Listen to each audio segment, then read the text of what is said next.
Unofficially, at least, winter has begun here in Baltimore. The skating rink here at Memorial Stadium will be open beginning tomorrow. And this year, the rink at Memorial Stadium has a brand new look, a large inflated dome called a bubble covering the entire arena. So everything will be, in a manner of speaking, indoors. This is the new thing, let me tell you. This bubble is going to make skating here really fantastic. I think a lot of people are going to be surprised when they come in and see how comfortable it is to skate now. We've got amateur hockey, figure skating groups, and the skipjacks will practice here. There is, however, another change at the stadium rink this year that's caused some controversy. That's the price of admission. It's gone up $1 to $2.50, $1 more than the other two city rinks. Department of Parks and Recreation says that's because of the covering and the work to maintain it. At any rate, skating here begins tomorrow and a week from today at the Patterson Park and downtown rinks. Because tomorrow is opening day here at the stadium, you'll get a break on the price for both the afternoon and evening sessions.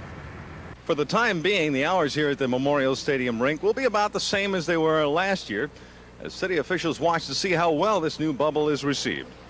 That's our news at 11. At 2 this morning, CNN 2. And All Night News continues. And next, The Tonight Show with Johnny Carson. We know his show isn't going to fall flat on its face, but I'm not at all sure about my next act. Good night.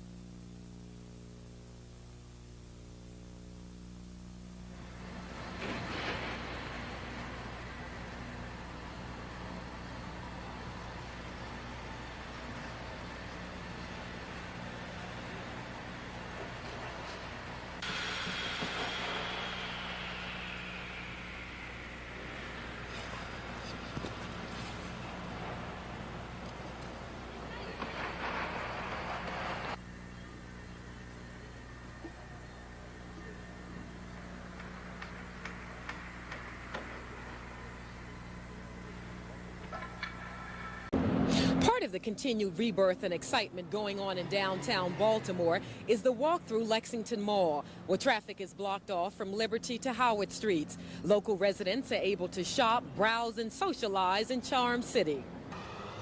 Baltimore is right in step with other major cities and merchants that are luring customers with attractive and convenient walk-through shopping areas. The mall, which extends for some 2 blocks, is filled with an array of smaller-owned businesses. Richard Krieger, whose family has owned a business in downtown Baltimore for 70 years, along with his brother, now owns 2 shops along the mall stretch.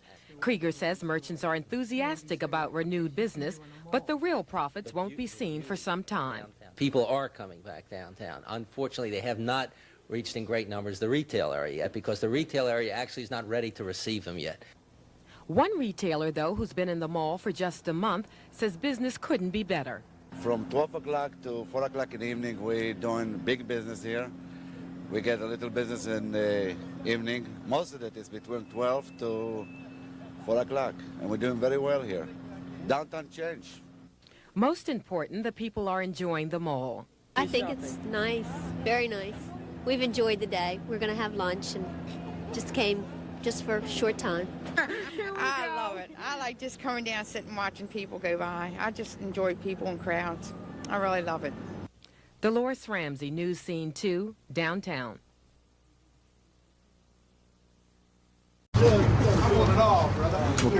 I want some Hennessy. The jail guards were jubilant as they left the courthouse today, although they could still be tried on the drug charges. They were arrested November 3rd while sitting in this van across the street from the jail after they had worked the 2 to 10 p.m. shift. Reports that Guard Lieutenant Clifford Weems was selling drugs in and around the jail was the reason his van was under surveillance on November 3rd. And drugs and drug paraphernalia were found inside his van when police arrested Lieutenant Weems and 5 other guards that night. But lawyers for the guards argue that police did not have probable cause to make those arrests and seize the drug evidence. A police officer testified that he signaled the arrest when he smelled marijuana smoke coming from the van. But a jail guard who stopped at the van just before the arrest said he smelled no marijuana. Lieutenant Weems and 2 other guards accused of the drug charges also testified that no one was smoking marijuana in the van. So Judge Paul Smith agreed to suppress the evidence seized during the arrests.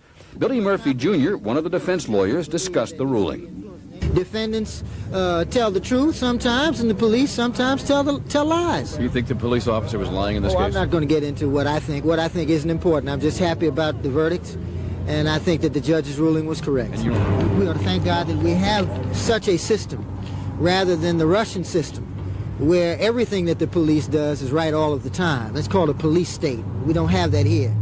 The judge said he'd set a trial date later, but it's doubtful there'll be a trial because it's difficult to try a case without any evidence. However, the prosecutor said he'd have to check with his superiors before making that decision. I'm Jack Bowden, News Scene 2 at the District Court downtown. Last week, a man was killed in parole, a man who was allegedly wanted for smuggling 5 tons of marijuana into North Carolina. In April of last year, 16 people were indicted for operating a long-time drug smuggling ring on the eastern shore. Late last year, police tell us that 2 houses in Annapolis were used as a base for a worldwide drug smuggling ring.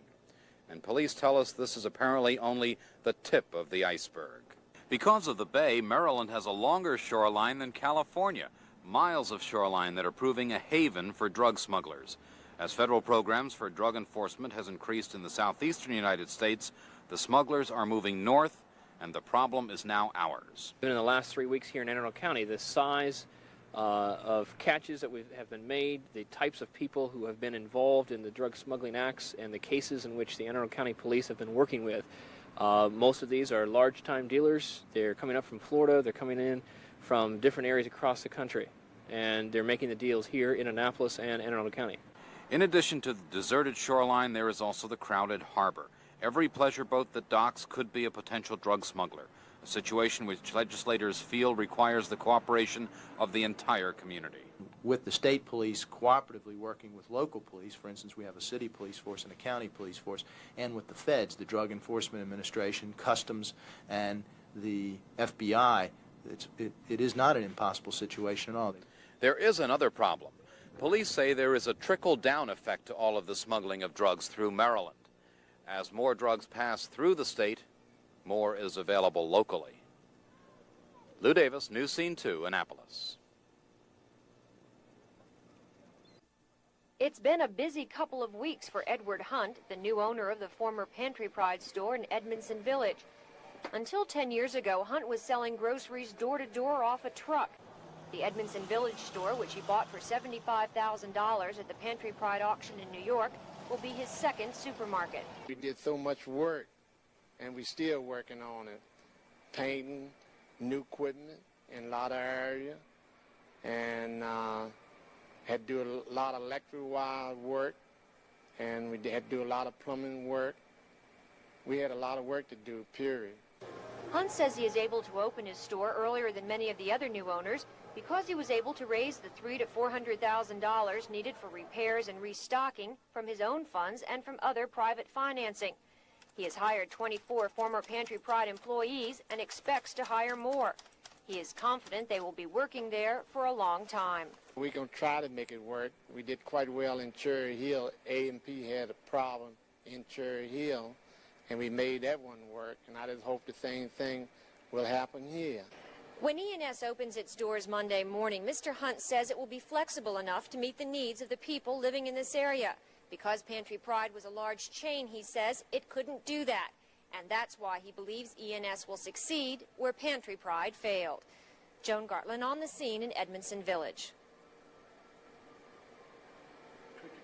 State health officials today were reluctant to discuss reports that their investigators have identified 2 companies that allegedly dumped and buried drums of toxic solvents and degreasers here at the Monument Street landfill. They say they don't want to jeopardize their case.